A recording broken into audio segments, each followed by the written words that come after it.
And welcome back to the Sports Drive here on Pittsburgh Sports Now. The coach, Doug Biega, and the main man, PJ Latsko, here to talk our monthly look at sports, a variety, not just Pitt. We got, and this was, since the last time we talked, men, a lot of stuff has happened, to say the least. Pirates, Steelers, good news for Pitt, and other stuff. So let's jump right into it. Steelers, I guess the big news, Steelers always lead the news in Pittsburgh. Mike Tomlin, Daniel Snyder fired Jay Gruden, which wasn't a surprise, and right away Mike Tomlin's name came up, not here in Pittsburgh, but nationally. And if you listen to the Pittsburgh reporters, the beat writers, they're brushing it off, saying no chance he wants to leave here, no chance will the Steelers agree to trade him. Did you find that to be as far-fetched as the local media is making it? No, and I might be dead wrong, but he's from the area. His son signed at Maryland. It just looks like it would be something, and you know, every so often, decade after decade, your message starts to wear thin. You might want a change of scenery as well as your employer or your employees. It could happen. I'm not saying that I would pick on it to happen. I still think it's slightly unlikely that it will happen, but it would not shock me if it did. I don't think it's as outrageous as other people are saying. I don't think it's outrageous, especially if they're talking the kind of money that Gruden got in Oakland, plus control. He's going to get control. He's going to basically run the whole football organization. I don't see the Steelers trading him, but I mean, what'd they get for Gruden? Two first-round picks, 2 second-round picks, and $8 million. What kind of market is it now? Right. I don't know. It's only happened once, right? Right. The interesting part, too, is when we talked about this a couple months ago when Tomlin got that extension. He only got a 1-year extension from the Steelers, which normally is multi-year, so you just have to, no conspiracy theories here, but you got to wonder, is Art Rooney looking to see what happens, and, you know, maybe this is a way for them to recoup some draft picks and to start anew. Maybe, but that plan kind of got sidetracked by, you know, all the injuries and all the stuff that went on. Perfect segue, Coach.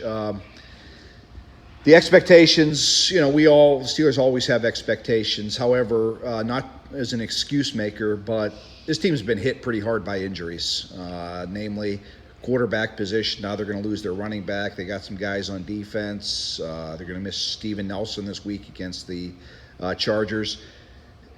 Regardless of what happens this year, in a way, does Mike Tomlin get a pass? Let's say they finish 5-11. Rookie quarterback.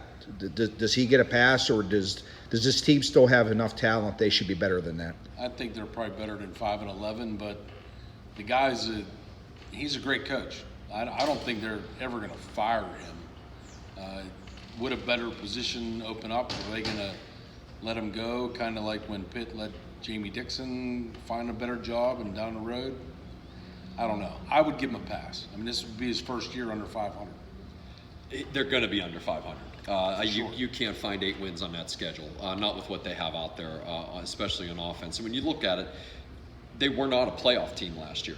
And then you lose your 2 best players in Brown and Roethlisberger. So I don't know, what did you expect after those things happen? You know, there's not a whole lot of NFL teams that could have endured those losses and then still go on and make the playoffs and then make a push. I think that's kind of the expectations of this city.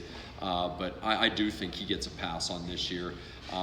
Unless they just feel that, you know, part of Antonio Brown's departure was at his lap. They could maybe try to make a move just to start out fresh next year with a new everything. But I think he will get a pass this year as far as ownership goes. No, let's get into specifics. They're 1-4. They're going to be underdogs going into San Diego. If you had to pinpoint one thing, PJ, as far as either an aspect of the team or a player, what's disappointed you the most? I think probably the offensive coordinator. I just don't see any game plan. I mean, we go from running regular formations and wildcat and then having a guy throw out of the wildcat at the 10-yard line. I mean, not throwing downfield. Then they say they're going to throw downfield. Then first play last week was a 2-yard pass. I think. I don't get it. I mean, I definitely think the defense has played better than expected. The defense has forced a ton of turnovers, and part of the blame definitely lies with the game plan of the offense. It's been ultra conservative. Now, was it ultra conservative because of the loss of the quarterback early on in the season? Or, to answer your question, the most disappointing I have viewed is the offensive line.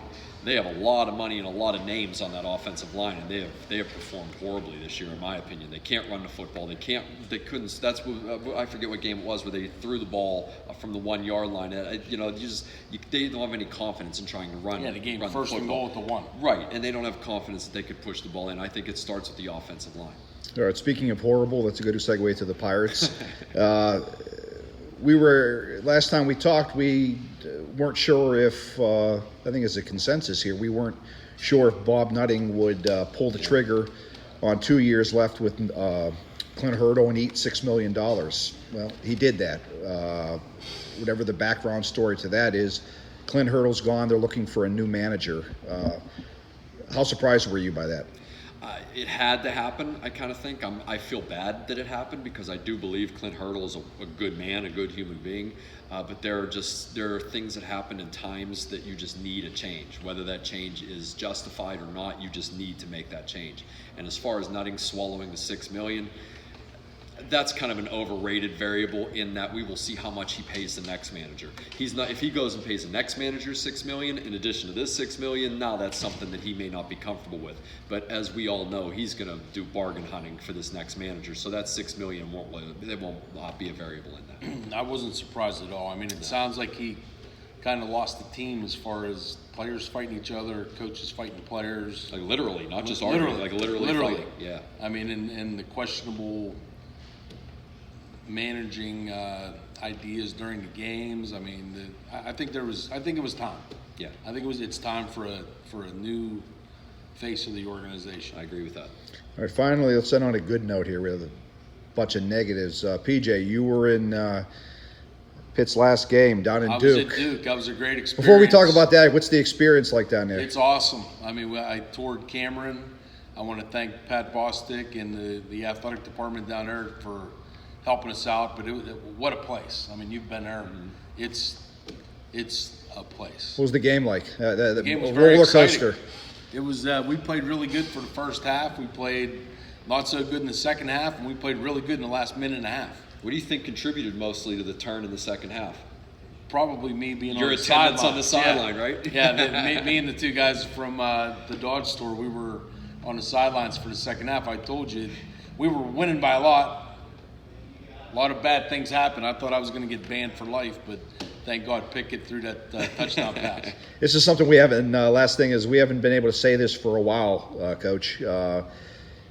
Is it possible, looking at where they finished, they're 4-2 right now, off this week, at Syracuse next week, looking at the remaining schedule and considering everything else that's happening in Pittsburgh sports, could we finally be talking about possibly Pitt football being the bright spot of the Pittsburgh sports scene this year? I mean, if you're asking right now, the answer is unequivocally yes, especially with Malkin going down. You really don't know how hard the Penguins are going to get hit and how long he's going to be out. The Steelers season is over. The Pirates season was mercifully over. The Penguins are staring down that injury barrel, and now Pitt basketball is in the same conference as Pitt football, but ACC basketball is different than ACC football, so Pitt basketball is going to struggle a little bit more than football. Football, they're playing well, man. You look at their 2 losses; they're all of a sudden looking like really good losses. Their win is a good win against Central Florida. To go to Duke, who was on national TV and blew out Virginia Tech on the road, that's a good win. Pitt, they're putting it together. Their offensive line is playing well. There's a kid on that offensive line, Nolan Ulizio, whose dad was a dear friend of mine who passed away in the offseason, so it's good to see Nolan playing so well. I'm sure his dad's very proud of his performance. And I think Pitt is it right now. They're kind of the hot ticket in town, I would think. I would think so. Yeah. I mean, they have a chance to put together a couple more wins here, and then they have a couple tough games left. They don't have it easy, but, they're definitely going to be a bowl team. Yeah. And comparing them to the Steelers, and the Penguins still have plenty of time. I mean, plenty of time to get these guys back, but we have how many guys hurt already? Oh, yeah. 3 or 4 guys on the injured reserve. I hope Pitt football does have a good run because we need some good news. The standings now, I think Virginia's still at the top of that division, Big right? game, yeah, big but game Virginia tonight. goes to Miami tonight. So, yeah. that's no free space. And, Pitt could they could go back to the ACC championship. And if they do that, I mean, what more do you want them back-to-back years in the conference championship, And Pitt has a tendency to show up pretty big in certain games that you don't expect them to. I mean, they played good at Duke. Well, I They hope really it wasn't played good. Central Florida. I hope that wasn't the market. I hope it is in the ACC championship where they can maybe shake some stuff up. All right, PJ, I'm going to take a tour here of the cars. What deals we got going on here? We have lots of everything right now. We got great deal lease payments on the Sentra, the Altima, Murano, and we have great. If anybody's looking for a truck lease right now, the Frontier truck lease is the best it's ever been. All right, guys, we appreciate it, and we'll be back next month. I'm sure there'll be other stuff to discuss here on the Sport Drive with the coach, Doug Biega, and PJ Latsko. See you guys. Thank you.